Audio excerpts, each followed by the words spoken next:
ont enregistré dans cet hôpital de 800 lits qui hospitalise en moyenne 20 000 admissions par année. C'est l'équivalent, c'est-à-dire dans le cadre de la prévention de l'éviction de ces infections nosocomiales, c'est un autre mois de congé supplémentaire parce que c'est pendant cette période qu'on traite les infections nosocomiales attendues pour ces 20 000 admissions. Ça, c'est en ce qui concerne l'hospitalisation supplémentaire. En ce qui concerne la prescription des antibiotiques, donc là j'ai pris 3 exemples.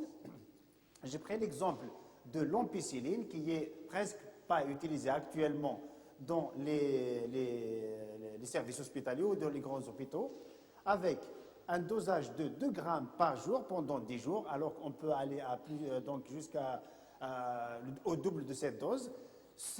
Le coût de cette prise en charge par l'ampicilline 2 grammes par jour pour les 4 000 infections nosocomiales attendues serait donc de 3 600 000 dinars algériens, donc l'équivalent de 360 millions de centimes, rien que pour le coût de l'antibiothérapie et seulement de l'ampicilline pour le traitement de ces infections nosocomiales. Un peu plus, le deuxième exemple, c'est le traitement de ces infections par le claveron, avec donc le coût du claveron, toujours 2 grammes par jour pendant 10 jours. Le coût de la prise en charge par le claveron seulement, je reviens seulement l'antibiothérapie seule, sans tenir compte de tous les autres moyens de prise en charge, serait de 12 millions de dinars, soit 12 millions de dinars, donc 1 milliard 260 millions de centimes pour le traitement de ces 4 000 infections attendues dans un grand hôpital. Un antibiotique un peu plus coûteux, donc l'imipénem, à raison de 2 grammes par jour pendant 10 jours de traitement, parce que ça peut être un peu plus. Le coût de cette prise en charge serait donc de 185 millions de dinars, soit 18 milliards de centimes du coût de l'antibiothérapie seule pour le traitement des infections hospitalières attendues dans un hôpital de 800 lits qui hospitalise en moyenne 20 000 admissions par année. Donc, ces éléments donnent l'importance de cette prise en charge, d'abord supplémentaire en termes de journées d'hospitalisation supplémentaire et en termes de coût de l'antibiothérapie seule, sans tenir compte de toute la prise en charge médicale et les autres moyens qui sont utilisés. Donc dans ce travail, seul le coût de l'antibiothérapie était estimé, alors que tous les actes de soins, de diagnostic, de prise en charge alimentaire et hôtelière ont également un coût qu'il faudra prendre en considération. Donc, en conclusion, on pourra dire que l'infection nosocomiale ou l'infection associée aux soins représente un réel problème en termes de morbidité, de nombre d'infections acquises, en termes de mortalité, le nombre de décès liés directement à ces infections acquises en milieu hospitalier et du coût supplémentaire de leur prise en charge. Seul l'investissement en prévention pourra donc réduire l'incidence. En termes d'infection nosocomiale, l'investissement est directement dans la stratégie préventive. Donc j'enchaîne avec la deuxième présentation. Pour faire un peu vite.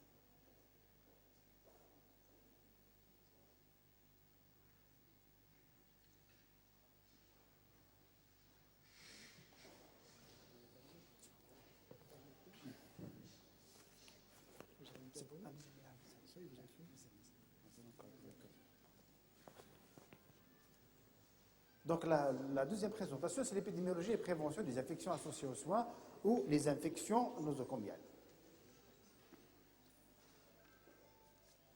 Donc, pourquoi s'intéresser aux infections associées aux soins? Au moins, on a présenté 2 éléments importants. Le premier élément, c'est la fréquence de ces infections. Le deuxième élément, c'est l'allongement de la durée de séjour qui a été presque de 24 jours supplémentaires et le coût de l'antibiothérapie seule qui est associé à ces infections, qui représente 5 à 30% admission, dont la gravité avec 1 à 3% de décès de nombre de décès qui sont liés directement à l'infection hospitalière, le coût avec l'hospitalisation supplémentaire et le coût des médicaments, et qui sont des maladies évitables dans la majorité des cas, à condition de passer par le respect de toutes les règles de prévention de ces infections.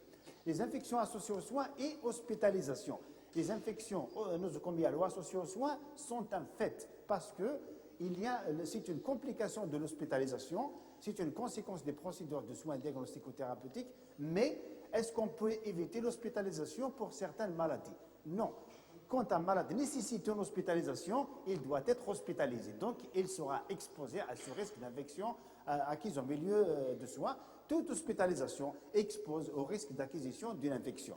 Donc, c'est un fait qui est lié à l'hospitalisation, qui est lié à l'utilisation des procédures soit de diagnostic, soit thérapeutiques, à partir de lesquelles il faudra donc agir dans le cadre de la prévention. Donc, une infection associée aux soins, infection d'origine bactérienne, virale, parasitaire ou mycosique, acquise en milieu de soins ou acquise après une procédure de soins, d'ailleurs l'ancienne appellation infection nosocomiale qui est directement liée au fait qu'il y ait une hospitalisation, donc nosocomium.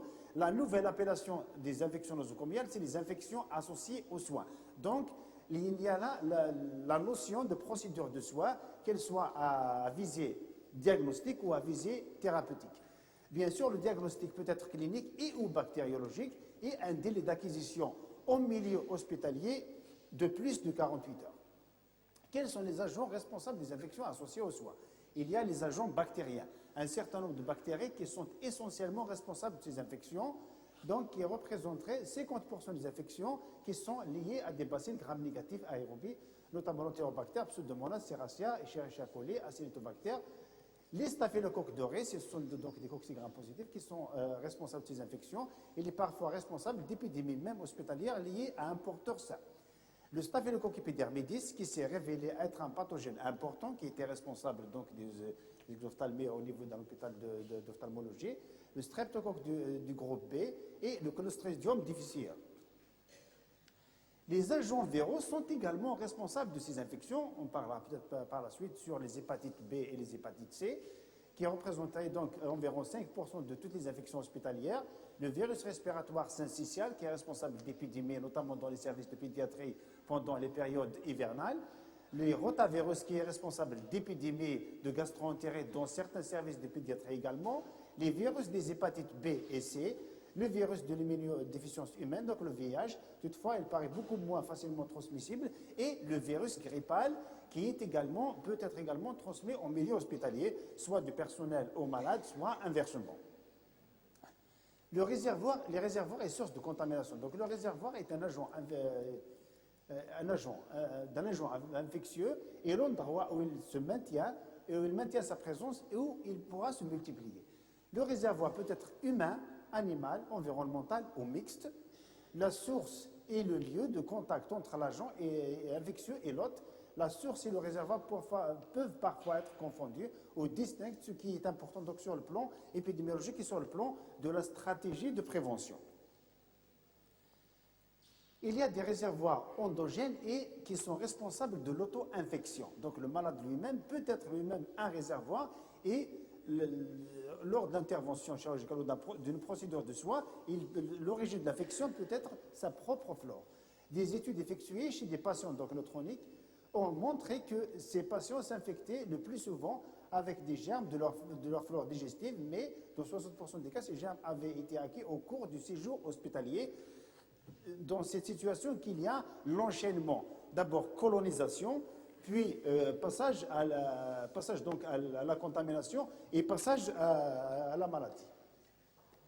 Donc toujours dans les réservoirs et sources endogènes, les réservoirs et sources exogènes d'agents infectieux sont de trois types. L'infrastructure du bâtiment hospitalier, qui est également un réservoir, mais qui est exogène. Certaines infections hospitalières peuvent être liées aux structures du bâtiment. Par exemple, dans les cas de maladies légionnaires, ont été rapportés à la contamination du système d'air conditionné ou de l'eau sanitaire. L'eau, sous toutes ses formes, utilisée donc dans un hôpital, peut être un réservoir important de bactéries gram-négatives, particulièrement les pseudomonas. Donc, l'infrastructure hospitalière, un autre réservoir, l'équipement médical, en revenant donc sur l'intérêt de la stérilisation et l'utilisation d'un équipement médical non contaminé ou stérilisé. Les équipements médicaux sont d'importants réservoirs et sources potentielles, surtout dans les unités de réanimation où les développements technologiques ont produit des appareils très complexes. Ils contiennent souvent des fluides qui peuvent facilement se contaminer.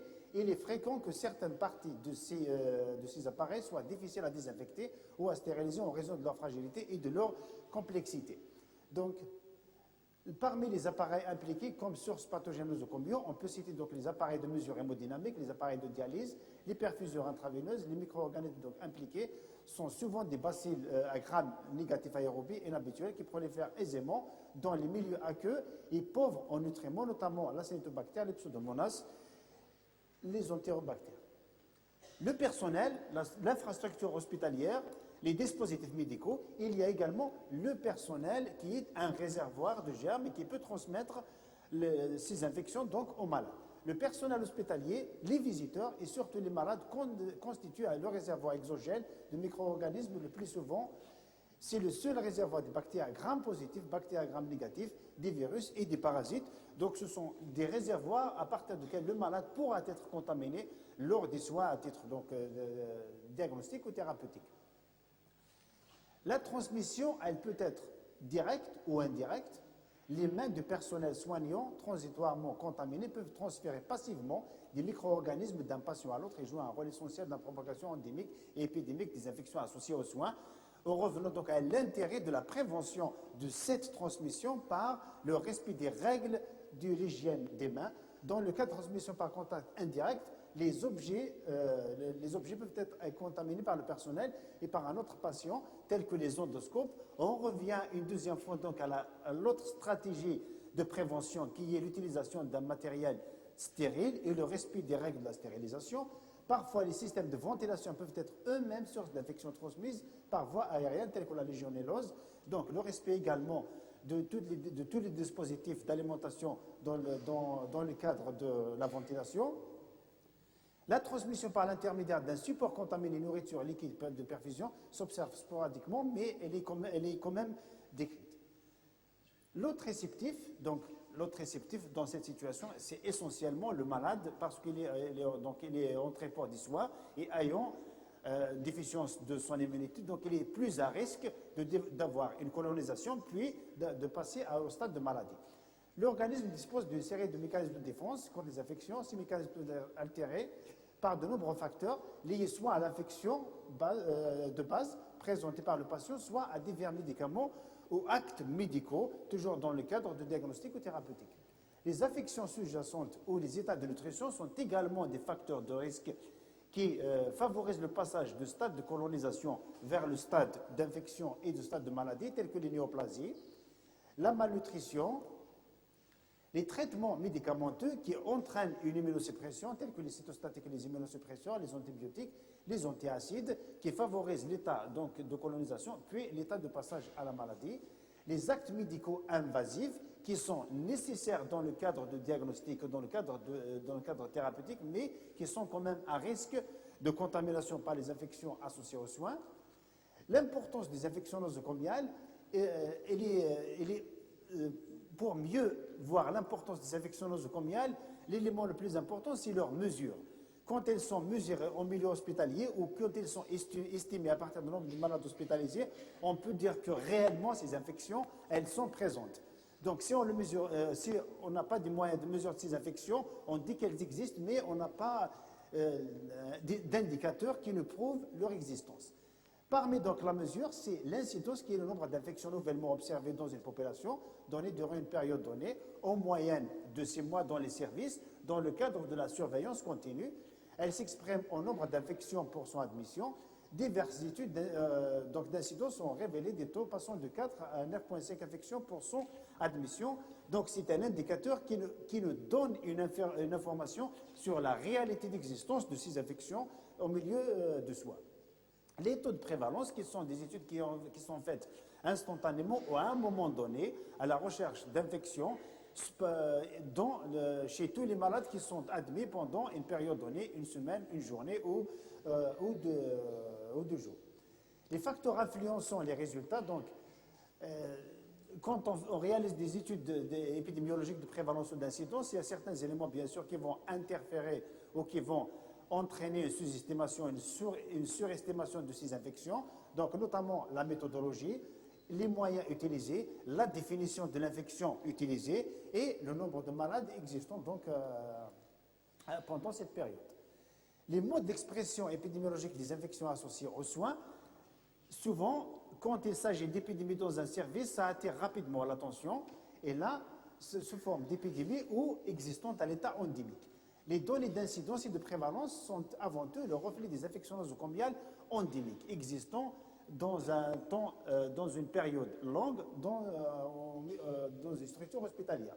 En période d'épidémie, définie comme une incidence d'infection significativement différente de celle qui est observée habituellement, ou un nombre augmenté par rapport à une situation qui est antérieurement connue, un site d'infection ou un germe particulier peuvent devenir largement prépondérants. De façon générale, les infections de nature épidémique ne contribuent pas que pour un faible pourcentage. Les infections existent, mais à l'état endémique et sont enregistrées tout le temps dans les services hospitaliers. Donc là, je passe. La morbidité, la mortalité et le coût. Donc les conséquences sont importantes. Les conséquences des infections hospitalières sont importantes en termes de morbidité, de nombre d'infections qui sont associées, en termes de mortalité, donc les décès qui sont associés à ces infections, et en termes du coût lié à l'hospitalisation supplémentaire. Les infections courantes, donc en fonction du site anatomique, principalement, 4 sites anatomiques sont retrouvés dans toutes les études comme étant où les infections sont les plus fréquentes. Donc, les bactériémies, c'est le site parmi les plus importants, et les bactériémies représentent le site qui donne une gravité en termes de mortalité. Les bactériémies nosocomiales sont les plus graves. Les bactériémies donc, peuvent être secondaires à un foyer infectieux, connues, ou elles peuvent être primitives et ne pas être attribuées donc, à une infection évidente d'un autre site anatomique. L'identification de l'origine des bactériémies secondaires permet de traiter correctement et de prévenir les récidives. Donc, dans le cas de bactériémies, soit elles sont primitives, soit liées directement à un cathéter périphérique ou secondaires à une infection déjà existante. Les infections de l'appareil urinaire sont de fréquence la plus importante, mais sont de moindre gravité.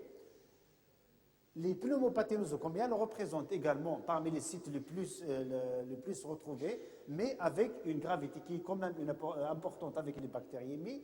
Les infections cutanées post-chirurgicales, les infections du site opératoire, qui sont fréquentes dans les services de chirurgie ou après les interventions chirurgicales. D'autres foyers quand même, en plus de ces 4 localisations, bactériémies, pneumopathie, infections urinaires et les infections du site opératoire, d'autres foyers de ces infections ont été identifiés. Le contrôle des infections hospitalières comporte de multiples facettes qui touchent de nombreux secteurs d'activité d'un hôpital. Les infections nosocomiales, on pourra dire qu'elles concernent, ou leur prévention concerne, tous les éléments intervenant au milieu hospitalier, soit le côté médical, le côté administratif, la pharmacie ou un certain nombre de services.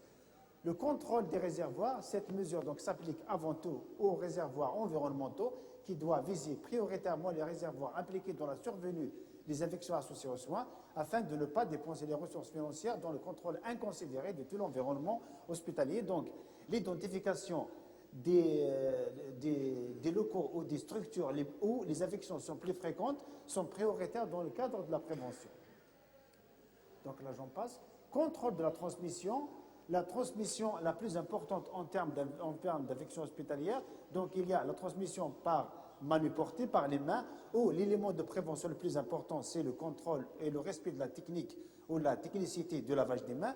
Il y a également la transmission par le matériel, où il faudra veiller donc, à l'utilisation d'un matériel stérile ou à la stérilisation des matériels à usage multiple.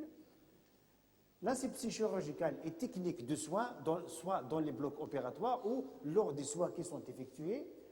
La prophylaxie antibiotique, elle est toujours quand même discutable, mais dans la majorité des hôpitaux actuellement en Algérie, c'est que l'antibio-prophylaxie est devenue une antibiothérapie systématique. Donc c'est toujours en discussion et c'est toujours discutable. La surveillance des infections nosocomiales sur le plan épidémiologique est un élément également important pour apporter la preuve que ces infections existent toujours, ou ces infections elles sont réduites, ou les stratégies de prévention qui ont été utilisées ont été efficaces ou non, c'est-à-dire l'évaluation des stratégies de prévention qui sont utilisées. Les enquêtes de prévalence qui sont quand même réalisées, intéressantes, réalisées soit 2 fois par année, soit 1 fois par année, elles permettent de donner une information sur la situation de ces infections dans les structures hospitalières et permettent comparativement aux années précédentes de voir est-ce que les stratégies de prévention qui ont été mises en place étaient efficaces ou ne l'étaient pas. La surveillance longitudinale, ça, dans les services à haut risque, la surveillance longitudinale par les études d'incidence, elle est intéressante dans les services à haut risque, notamment les services de chirurgie, les services de soins intensifs, d'abord pour voir l'évolution de la situation dans le temps et de permettre de détecter tout début d'épidémie au niveau de ces structures. C'est la mesure de l'incidence donc par service. Là, c'est les rôles des éléments intervenants dans le contrôle des infections nosocomiales. Le laboratoire de microbiologie, qui a quand même, donc par le nombre considérable d'infections qui sont accumulées, concerne les facteurs de l'établissement hospitalier, a un rôle essentiel à jouer dans cette surveillance continue. Dans le cadre de la surveillance par les laboratoires, ils permettent d'abord de voir la flore bactérienne circulant dans les services, les souches responsables des infections et le développement de nouvelles résistances vis-à-vis des antibiotiques. Des informations recueillies sur les bactéries isolées individuellement des malades peuvent être exploitées pour décrire l'écologie spécifique bactérienne d'un établissement hospitalier, voire d'un service, en utilisant bien sûr des moyens informatiques. Il est aussi possible, par unité d'hospitalisation, au partir du prélèvement, l'incidence de chaque espèce bactérienne qui sera suivie par le laboratoire de microbiologie. Donc, le rôle principal du laboratoire de microbiologie, un rôle dans le cadre de diagnostic pour le traitement et dans le cadre de la surveillance de l'écologie bactérienne et de nouveaux développements de résistance qui seront observés dans cette structure hospitalière, bien sûr, en utilisant tous les prélèvements qui lui sont envoyés. Rôle de la pharmacie hospitalière, on en a parlé, Dr Timsine en a parlé, dans le cadre essentiellement, il y a cette gestion qui existe dans le tout, mais il y a le respect de la stérilisation des dispositifs médicaux, il y a le contrôle de la consommation d'antibiotiques dans les unités hospitalières. Les infections hospitalières sont souvent dues à des espèces bactériennes multirésistantes aux antibiotiques. Leur traitement rend nécessaire l'emploi de nouvelles molécules. Et quand la pharmacie est confrontée à l'utilisation de beaucoup de molécules d'antibiotiques ou à l'utilisation de nouvelles molécules d'antibiotiques, il attire l'attention sur l'existence de ces infections ou sur l'existence ou sur l'émergence de nouvelles bactéries multirésistantes. Là, c'est le dispositif un peu, entre guillemets, législatif qui est utilisé en Algérie. C'est la création donc des comités de lutte contre l'infection nosocomiale qui ont leurs membres et qui représentent les services de médecine, les services de chirurgie, les services de microbiologie, la pharmacie, les services d'épidémiologie et qui est présidé par le directeur général de l'hôpital, le directeur général du CHU. Les rôles du CNIL, c'est d'élaborer des stratégies de contrôle des infections nosocomiales, de réaliser et assister les services dans la surveillance des infections associées aux soins, les infections nosocomiales, évaluer la stratégie. Si on met en place une stratégie qu'on ne pourra pas évaluer par la suite, on ne saura jamais est-ce que la stratégie de prévention a été efficace ou ne l'a pas été. Donc l'évaluation est un élément quand même important dans l'évaluation des stratégies qui sont mises en place. Et l'investigation des épidémies ou des cas d'infection ou qui sont suspects d'infections associées aux soins. Il y a également un programme d'information, de formation et de sensibilisation dans les rôles du CNIL, la rédaction de protocoles écrits et affichés qui devraient être respectés par le personnel soignant, qu'il soit médical ou paramédical, l'organisation de journées de formation continue pour la mise à jour de données. Bien sûr, il faudra avoir d'abord les données de base sur les infections hospitalières déjà existantes, l'édition de documents, ce qui manque un peu en Algérie, c'est les moyens d'expression scientifique, les revues scientifiques. Il n'y a pas beaucoup de revues scientifiques. Donc, il manque les moyens pour permettre à ceux qui veulent s'exprimer dans ces revues scientifiques et ceux qui voudraient lire ces revues scientifiques et qui permettent par la suite de prendre cette information dans le temps. Certains documents américains, par exemple, qui datent d'un siècle, de 2 siècles, de 50 ans et de plus, ils ont toute une histoire d'information qui pourra être utilisée maintenant, soit pour l'évaluation, soit pour la connaissance de base.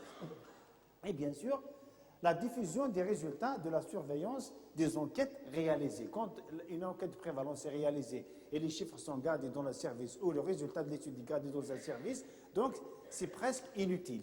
Donc la rétro-information va permettre aux services qui sont concernés par les infections ou où les infections sont plus importantes de voir la situation de leur service vis-à-vis donc des infections associées aux soins. Je pense, voilà, en Algérie, une prise de conscience. Il y a un positif quand même sur la situation en matière d'infection associée aux soins en Algérie, c'est qu'il y a une prise de conscience de l'importance des infections associées aux soins, surtout dans les grands hôpitaux. La prise de conscience est liée à l'existence d'une volonté politique pour le contrôle de ces infections, au moins sur le plan organisationnel et de législation.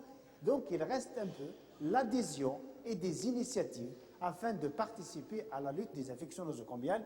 Donc en fait, la balle est dans le camp du personnel médical ou du personnel hospitalier pour adhérer ou pour participer à la lutte contre l'infection nosocomiale.